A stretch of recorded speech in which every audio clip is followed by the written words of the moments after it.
दूसरे महायुद्ध के बाद परमात्मा बहुत परेशान हो गया, बहुत परेशान हो गया कि आदमी ने इतने विनाश के साधन विकसित कर लिए कि अब जीवन का पृथ्वी पर बचने का कोई उपाय नहीं।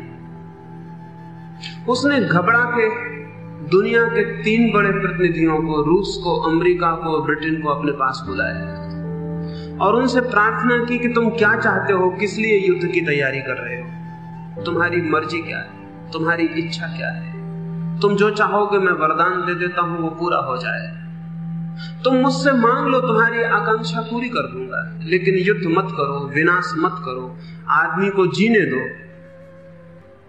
अमेरिका के प्रतिनिधि ने कहा अगर आप वरदान देते हो तो युद्ध कभी भी नहीं होगा, छोटा सा वरदान दे दें, फिर हम कभी भी नहीं लड़ेंगे। और वो छोटा सा वरदान ये है, पृथ्वी तो रहे लेकिन पृथ्वी पर हम रूस का कोई नाम निशान नहीं देखना चाहते, रूस मिट जाए बस हमारी आकांक्षा पूरी हो जाती।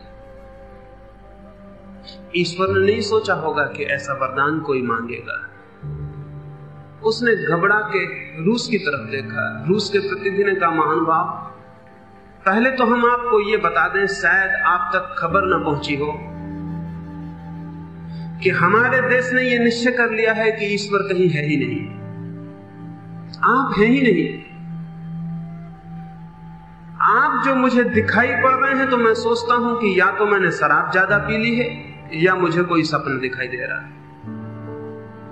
फिर भी हम आपकी पूजा दोबारा शुरू कर देंगे अपने देश में, हमारे मंदिरों में, चर्चों में आपकी मूर्तियां फिर से बिठा देंगे, फिर से दिए जलाएंगे और फूल चढ़ाएंगे, अगर एक इच्छा हमारी पूरी हो जाए। दुनिया के नक्शे पर हम अमेरिका के लिए कोई रंग रेखा नहीं देखना चाहते। अमेरिका ना रहे फिर कोई युद्ध की जरूरत नहीं है। और यह भी हम आपको सचेत कर दें कि अगर आपने वरदान ना दिया तो घबराने की कोई बात नहीं, हमने तय कर रखा है, हम बिना वरदान के भी अमेरिका को मिटा के ही रहेंगे। और हमने इस शर्त पर भी तय कर रखा है कि चाहे हम खुद भी मिट जाएं मिटाने में, लेकिन हम पीछे हटने वाले नहीं।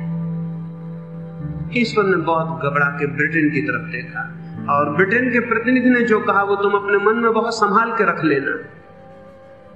ब्रिटेन के प्रतिनिधि ने परमात्मा के पैरों पर सिर रख दिया और कहा, हे प्रभु, हमारी अपनी कोई आकांक्षा नहीं, इन दोनों की आकांक्षाएं एक साथ पूरी कर दी जाएं, हमारी आकांक्षा पूरी हो जाती।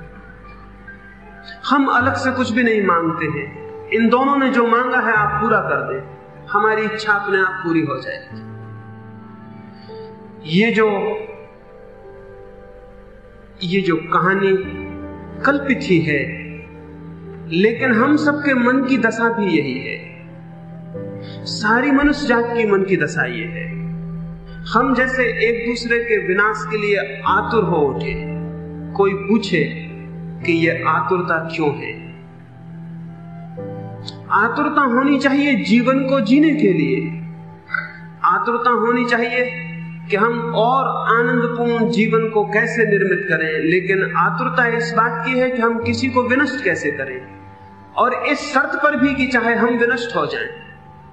कौन सी भूल हो गई है इस सारी दौड़ में?